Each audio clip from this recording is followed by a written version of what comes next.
Mayong buntag kanatong tanan. Ilabi na sa akong mga kaubanang magbubuhat sa simbahan diya sa UCCP Dakal. Mayong buntag, ilabi na ni Junji Babor, ilabi na sa mga pamilyang Babor, mga aktibo ni sila. Mga aktibo ilabi na si Virgie Babor o si Jonathan Babor. Tan, kumusta? Sa atong pag-alagad sa Ginoo o kumusta? Ilabi na ni Shirley S. Duarte, pastor diya sa kamusta ka na diyan sa Cavite, diya sa Cavite, pero ako kabalog asa ng area sa Cavite, pero ribiri na siya na kumusta dayon ni Angeli Joy Amarante nga ako Joy gitagad na ako siya, pero pagkadako na wala na ako makatagad niya tungod kay naa naman siya sa iyang lula o niya may trabaho na po ko sa Unilever. Okay, kumusta kamong tanan nga mga Kristohanon nga nagkatibulaag sa tibuok kalibutan? Kumusta? Ilabi na sa akong pastor nga si Hazel Amaro. Pastor, kumusta na ka? Mayong buntag kanatong tanan. Okay, atong pamalandungan ang pulong sa Dios nga niya sa bisyon ni Juan diri sa pinadayag kapitulo 20 bersikulo 11 ngadto sa 13 hangtod sa 15. Akong basahon ug atong pamalandungan ang pulong sa Dios. Unya nakita ko ang dako ug puti nga trono. Og ang naglingkod og niini og puti og ang naglingkod ini mi pahawa ang yuta og ang langit gikan sa naglingkod sa trono. Og wala na kini makita pag-usab. Og nakita ko ang mga patay inila og dili inila nga nagbarog atubangan sa Ginoo sa trono sa Dios. Gibukhad ang libro og may lain pagayong libro nga gibukhad nga mao ang libro sa kinabuhi. Gihukman ang mga patay sumala sa ilang binuhatan nga nasulat sa mga libro. Unya ang kadagatan, ang kamatayon ug ang hadis mitugyan sa mga patay nga diha kanila.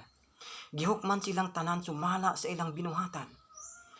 Unya gitambog ang kamatayon ug ang hadis ngadto sa linaw nga kalayo. Kining linaw nga kalayo mao ang ikaduhang kamatayon. Ang tanang kansangalan nga wala may sulat sa libro sa kinabuhi gitambog ngadto sa linaw nga kalayo ug asupre.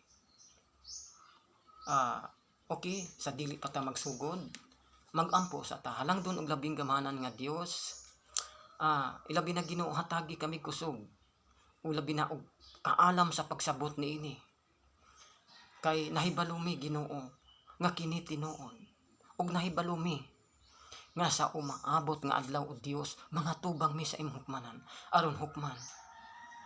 Salamat kayo o Dios sa mga pulong nga among nadungog. Tabangi unta mi Ginoo nga unta ang imong mga pulong makinabuhi namo adlaw-adlaw aron dili kami mapunta sa nianang gitawag og lake of fire. Sa ngalan ni Kristo. Amen. Ang pinadayag ni Juan gisulat ni adtong tuig BC nga gigukod ang mga Kristohanon sa mga Romanhon.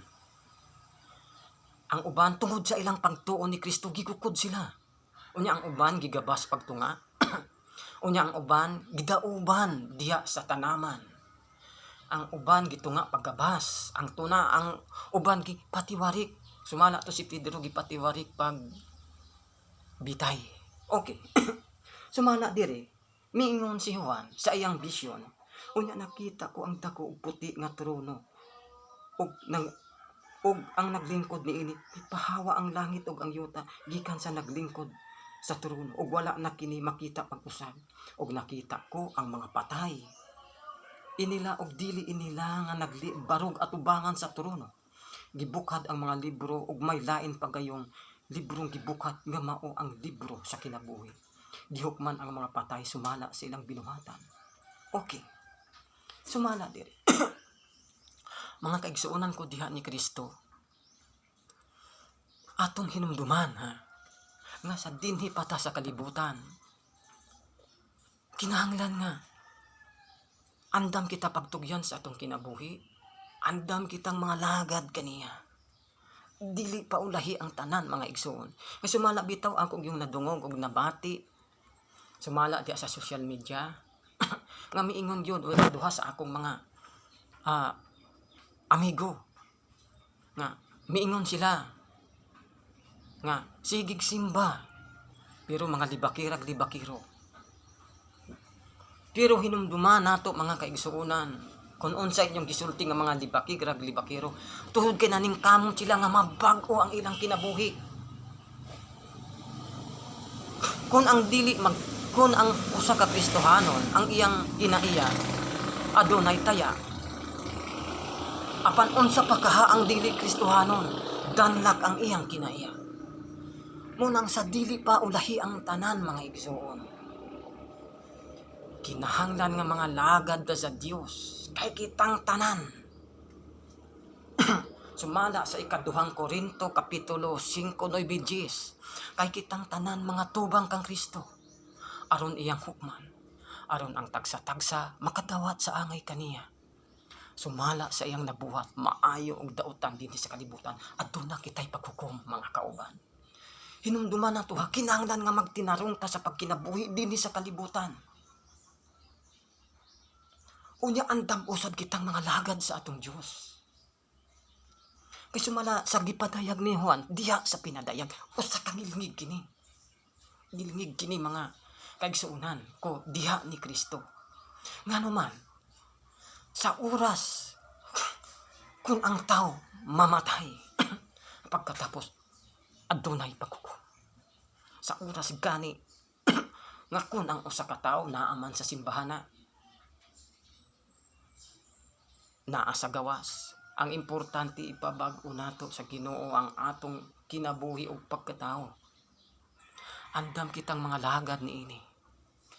Kay miingon diri, gihukman ang mga patay sumala sa ilang binuhatan. Nga nahisulat sa mga libro. Unya ang kadagatan ug ang kamatayon ug ang hadis bitugyan sa mga patay. Inumdumi nato ha. Dili pa ulahi ang tanan mga lagad ka sa Dios. Kay sa oras gani sa pag-abot sa kamatayon. Unya ang tawo nga wala makaalagad ni Kristo, ikaw ang labing alaot sa tibuok kalibutan. Maimpierno ka ug dili ka maghinulsol sa imong mga kasalanan kay kita adunay paghukom. Apan kun ang imong binuhatan og ngil-ag gani, ato ay libro sa mga binuhatan. Sa oras ug dautan gani ang imong binuhatan dinhi sa kalibutan, tambog ka dinhi, tambog ka sa impierno. Hinumduman nato ha. Sa mianhi si Kristo dinhi sa kalibutan, siya'y atong manluluwas. Ipakamatyan gani ta aron mga lagad kita niya, suklian nato siyang pag-alagan. Dili pa ulahi ang tanan mga kaigsuonan. Dili pa ulahi ang tanan. Samtang dili pa ulahi ang tanan, mga lagad kita kaniya. Kay sumala diya ngilngig ang impierno. Sumala giingon ni Kristo didto sa impierno walay kamatayon ang ilang ulo, ang ilang mga ulod, ug ang kalayo dili mapalong sa ilang lawas. Ato nang hinumduman mga kaigsuonan ko diha ni Kristo ug diha sa gawas. Pangalagad na mo, di pa ulahi ang tanan. Pangalagad na mo ni Kristo, di pa ulahi ang tanan.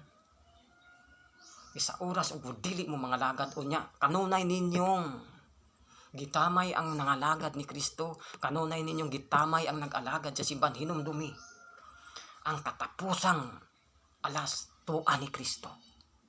Og dili gani ka mga lagad. Hinumdumi mga tubang kitang tanan. Kitang tanan inila og dili inila. Dato og kabus adunay paghukom. Kaya ang paghukom ni Kristo, hostisya. Sa oras kaning magbuhat kag dautan, hukman ka sa Dios. Ato nang hinumduman ha, sumala diri sa kuan diri. Sumala diri sa 14. Unya gitambog ang kamatayon ug ang Hades ngadto sa linaw nga kalayo. Kining linaw nga kalayo mao ang ikaduhang kamatayon. Ang tanang tawo nga walay ngalan diha sa libro sa kinabuhi. Kini gitambog ngadto sa linaw nga kalayo gasupri nga mao ang ikaduhang kamatayon. Samtang dili pa ulahi mga igsoon, di pa ulahi ang tanan mga igsoon. Pangalagad na mga alagad na ta sa Ginoo. Alagara nato ang buhing Dios. Kay bulahan dili unya ta isa likway niya. Kay sumalat diha. Sumalat diha. Miingon si Kristo diri sa pinadayag, pag matinud-anon hangtod sa kamatayon. Ug ihatag ko kanimo ang korona sa kinabuhi. Atong hinumduman ha.